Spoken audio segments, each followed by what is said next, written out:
അപ്പോൾ പ്രിയപ്പെട്ട പ്രേക്ഷകരെ, കേരളത്തിൻ്റെ പല ഭാഗങ്ങളിലും പനി പടരുന്നൊരു സാഹചര്യം നിലനിൽക്കുകയാണ്. ഞാൻ നേരത്തെ പറഞ്ഞതുപോലെ ഒരു ദിവസം 11,000-ത്തിലധികം ആളുകൾ പനിക്ക് വിധേയമാകുന്നു.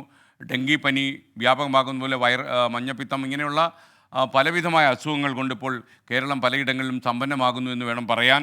ഇപ്പോൾ ഡോക്ടർ പത്മനാഭ ഷണായി നമുക്കൊപ്പം ചേരുകയാണ്. അദ്ദേഹത്തോട് നമുക്ക് ചോദിക്കേണ്ട കാര്യം, ടെലിഫോൺ ലൈനിലാണ് അദ്ദേഹം ഉള്ളത്. നമുക്ക് അറിയേണ്ട ഒരു കാര്യം, ഈ എന്തൊക്കെ പ്രിക്കോഷൻസ് ആശുപത്രിയിൽ പോകാതെ എടുത്താൽ ആളുകൾക്ക് വലിയ പണച്ചെലവില്ലാതെ ഈ പ്രതിസന്ധി കടന്നു പോകാൻ കഴിയും? Good morning doctor. ഞാൻ ഗുഡ് പറഞ്ഞത് മോർണിംഗ്. ഗുഡ് ഡോക്ടറെ മോർണിംഗ്. കേട്ടു എന്ന് വിശ്വസിക്കുന്നു. ഡോക്ടറെ, നമ്മൾ വല്ലാത്തൊരു വിഷമസന്ധിയിലാണെന്ന് അറിയാമല്ലോ. അതെ, അതെ. വലിയ മാരകമല്ലെങ്കിൽ പോലും വ്യാപകമായി പനി പടരുന്നു. എന്തൊക്കെയാണ് ആ, നമുക്ക് ചെയ്യാൻ കഴിയുക? പ്രിക്കോഷൻസ് എന്തൊക്കെയാണ് ഡോക്ടർ സജസ്റ്റ് ചെയ്യുക? ഒന്നാ ഒന്നാമത് ഡെങ്കിപ്പനിയാണ് ഏറ്റവും കൂടുതൽ പടർന്ന് പിടിച്ചുകൊണ്ടിരിക്കുന്നത്. നമുക്കറിയാം, ഡെങ്കിയാണ് ഇപ്പോൾ ഡേഞ്ചറസ് ആയിട്ട് ഏറ്റവും പടർന്ന് പിടിച്ചുകൊണ്ടിരിക്കുന്നത് ഡെങ്കിയാണ്. അപ്പൊ ഡെങ്കി നമ്മൾ ഏത് പനിയാണെങ്കിലും നമ്മൾ ആദ്യം മനസ്സിലാക്കേണ്ടത്, തുമ്മലും പനിയും ചെറിയ ചൂടൊക്കെ ഉണ്ടെങ്കിലും മിക്കവാറും ഒരു വൈറൽ ഫീവർ ആയിരിക്കും അത് വലിയ കുഴപ്പം ഉണ്ടാക്കുന്നില്ല. പക്ഷെ ചിലർക്ക് പനിയും ദേഹം വേദനയും, നല്ല ദേഹം വേദന ഉണ്ട്, ഡെങ്കിപ്പനി ആകാനുള്ള സാധ്യത ഉണ്ട്.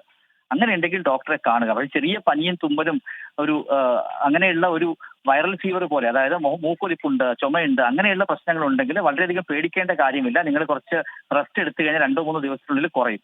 അത് ശ്വാസം മുട്ടൽ വരുന്നു, അല്ലെങ്കിൽ ചൂട് 3 ദിവസത്തിൽ കൂടുതൽ നിൽക്കുന്നു, അപ്പൊ എന്തായാലും ഡോക്ടറെ കാണണം. പക്ഷേ പനിയും ദേഹം വേദനയുമാണ്, ഭയങ്കരമായ ദേഹം വേദനയും മസിൽ പെയിനും ഒക്കെ ഉണ്ടെങ്കിൽ ഡെങ്കി ഫീവർ ആകാനുള്ള സാധ്യത കൂടുതലാണ്.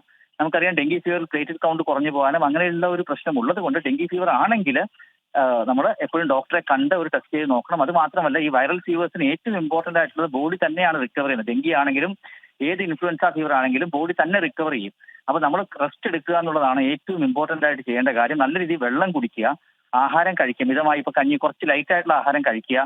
അതെടുത്ത് റെസ്റ്റ് എടുത്തു കഴിഞ്ഞാൽ ബോഡി തന്നെ 99% കേസിൽ നോർമലായിട്ട് റിക്കവർ ചെയ്യും. അപ്പൊ പണച്ചില്ലവില്ലാതെ പെട്ടെന്ന് തന്നെ അസുഖം കുറയുകയും ചെയ്യും. പക്ഷെ നമ്മൾ ആ സമയത്ത് സ്ട്രെയിൻ ചെയ്യാൻ പോകരുത്.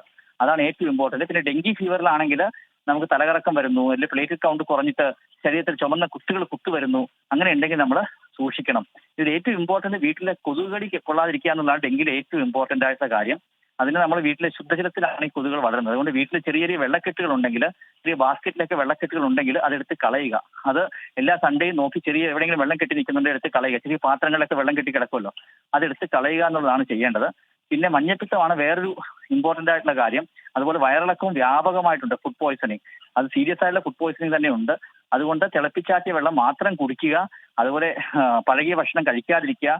ഹോട്ടലിൽ കഴിക്കുമ്പോൾ നല്ല ഹോട്ടലുകളിൽ ചൂടാക്കിയ ഭക്ഷണം മാത്രം കഴിക്കുക. ചൂടായിട്ടുള്ള ഫ്രഷ് ആയിട്ടുള്ള ഭക്ഷണം മാത്രം കഴിക്കുക. അല്ലെങ്കിൽ കുറെ തരത്തിലുള്ള ഫുഡ് പോയ്സണിങ്ങും മഞ്ഞപ്പിത്തവും വ്യാപകമായിട്ടുണ്ട്. ഡോക്ടറെ, ഒരു കാര്യം കൂടി. ഇപ്പം നമ്മൾ ഡോക്ടർ പറഞ്ഞ പോലെ ഇപ്പം ആശുപത്രികളിലേക്കൊക്കെ തന്നെ ഇപ്പം ആളുകൾക്ക് എപ്പോഴും പോവുക, അതൊക്കെ സാമ്പത്തികമായ പ്രശ്നമാണ്. സാധാരണക്കാർ വലിയ ബുദ്ധിമുട്ട് അനുഭവിക്കുന്ന കാലമാണ്. മാത്രമല്ല, ഈ അവസരം നല്ല ചൂഷണത്തിന് ഉപയോഗിക്കുന്ന ആശുപത്രികളും കുറവല്ല. അപ്പോൾ അങ്ങനെ ഒരു അതെ. സാഹചര്യത്തിൽ ഇത് ഡെങ്കു ഫീവറാണോ അടിച്ചിരിക്കുന്നത്, അതോ സാധാരണ വൈറൽ ഫീവറാണോ എന്ന് എങ്ങനെയാണ് ഒരാൾക്ക്, ഒരു സാധാരണ മനുഷ്യൻ തിരിച്ചറിയാൻ കഴിയുക? ഡെങ്കി ഫീവറിലാണെങ്കിൽ യൂഷ്വലി തുമ്മലും ചുമയൊന്നും കാണത്തില്ല, മൂക്കൊലിപ്പ് കാണത്തില്ല. ഡെങ്കി ഫീവറിൽ മറ്റേ സാധാരണ വൈറൽ ഫീവർ, ഇപ്പൊ നമ്മൾ ഇൻഫ്ലുവൻസ പോലുള്ള വൈറൽ ഫീവറിലാണെങ്കിൽ യൂഷ്വലി തുമ്മലും ചുമയും, ഒരു അപ്പർ റെസ്പിറേറ്ററി ട്രാക്ട് എന്ന് പറയും, അത് മൂക്കൊലിപ്പ്, ചുമ, തൊണ്ടയിൽ കരകരപ്പ് തുടങ്ങിയ എന്തായാലും യൂഷ്വലി വൈറൽ ഫീവറിൽ കാണും. ഇതില്ലാതെ ദേഹത്ത് പനി മാത്രം ഉള്ളതാണെങ്കിൽ യൂഷ്വലി ഡെങ്കി ഫീവർ ആകാനാണ് സാധ്യത. ആദ്യം പറഞ്ഞ മൂക്കൊലിപ്പും ചുമയും, ചെറിയ ചുമയും തൊണ്ടയിൽ കരകരപ്പാണെങ്കിൽ നല്ല രീതിയിൽ ആവിയൊക്കെ പിടിച്ച്, നമ്മുടെ കുറച്ചൊരു ചൂടൊക്കെ പിടിച്ച് വീട്ടിലിരുന്ന് നല്ല ചൂടുവെള്ളം കുടിച്ചിരുന്ന് 2 പാരസറ്റമോൾ ഗുളികയും കഴിച്ചാൽ യൂഷ്വലി ശരിയാകും. പക്ഷെ അതൊന്നും ഇല്ല, നിങ്ങൾക്ക് ദേഹം വേദന മാത്രമാണ്, സിവിയർ ദേഹ പെയിൻ ആണ്, മസിൽ പെയിൻ ആണെങ്കിൽ ഡെങ്കി ആകാനാണ് സാധ്യത. NS1 എന്ന് പറഞ്ഞൊരു ടെസ്റ്റ് അവൈലബിൾ ആണ്. ഇപ്പോൾ അത് ചെയ്ത് കഴിഞ്ഞാൽ നമുക്ക് അറിയാൻ സാധിക്കും ഡെങ്കി ഫീവർ ആണോ എന്ന്. പിന്നെ ഡെങ്കി ഫീവർ ഉള്ളവരാണെങ്കിൽ ഹോസ്പിറ്റലിൽ പോകാതെ നമുക്ക് ചെയ്യാവുന്ന പ്ലേറ്റഡ് കൗണ്ട് നോക്കുക. ചെറിയ ലാബിൽ പോയിട്ട് 10-50 രൂപയ്ക്ക് ചെയ്യാവുന്ന ടെസ്റ്റാണ് പ്ലേറ്റഡ് കൗണ്ട്. പ്ലേറ്റഡ് കൗണ്ട് കുറയുന്നുണ്ടോ നോക്കുക. പ്ലേറ്റഡ് കൗണ്ട് 1,00,000 മുകളിലാണെങ്കിൽ ഒരു തരത്തിലും പേടിക്കേണ്ട കാര്യമില്ല. നല്ല രീതിയിൽ വെള്ളം കുടിച്ച് 2-3 ലിറ്റർ വെള്ളം കുടിച്ച് റെസ്റ്റ് എടുക്കണം.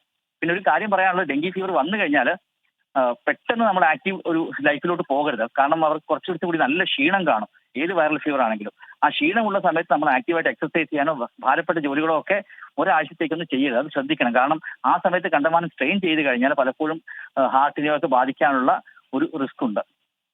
ഡോക്ടറെ, ഒരു കാര്യം കൂടി. ഷെഫീർ മണ്ണാർക്കാട് പറയാണ്, ആദ്യമായിട്ടാണ് ഒരാൾ സംസാരിക്കുമ്പോൾ ഇത്രയും നേരം SKN ഇടപെടാതെ നിൽക്കുന്നത്. അപ്പോൾ അപ്പോൾ പറയുന്നത് പനിയെക്കുറിച്ചും വൈറൽ ഫീവറിനെ കുറിച്ചും ഡെങ്കിയെക്കുറിച്ചും ഒക്കെ ആയതുകൊണ്ട് ഞാൻ കയറി ഇടപെട്ടാൽ പ്രശ്നമാവുമോ? Okay, okay, thank you doctor. Anyway, ഡോക്ടറെ പിന്നീട് കോൺടാക്ട് ചെയ്യാം. കാരണം എന്തായാലും ഡോക്ടർ ചില ഉപദേശങ്ങൾ നമ്മുടെ പ്രേക്ഷകർക്ക് ആവശ്യമുണ്ട്. Thank you doctor Padmanabha Shenoy. നിങ്ങൾക്കറിയുന്ന പോലെ അദ്ദേഹം പറഞ്ഞ കാര്യങ്ങളൊക്കെ കേട്ടല്ലോ. തീർച്ചയായിട്ടും അദ്ദേഹം വളരെ വ്യക്തതയോടെയാണ് കാര്യങ്ങൾ പറഞ്ഞത്. ചില കാര്യങ്ങളൊക്കെ ഞാൻ ഇടപെടാറില്ല കേട്ടോ. മുട കണ്ടാൽ ഇടപെടും എന്ന് മമ്മൂക്ക പറഞ്ഞതാണ് പലപ്പോഴും നമ്മുടെ ആപ്തവാക്യം.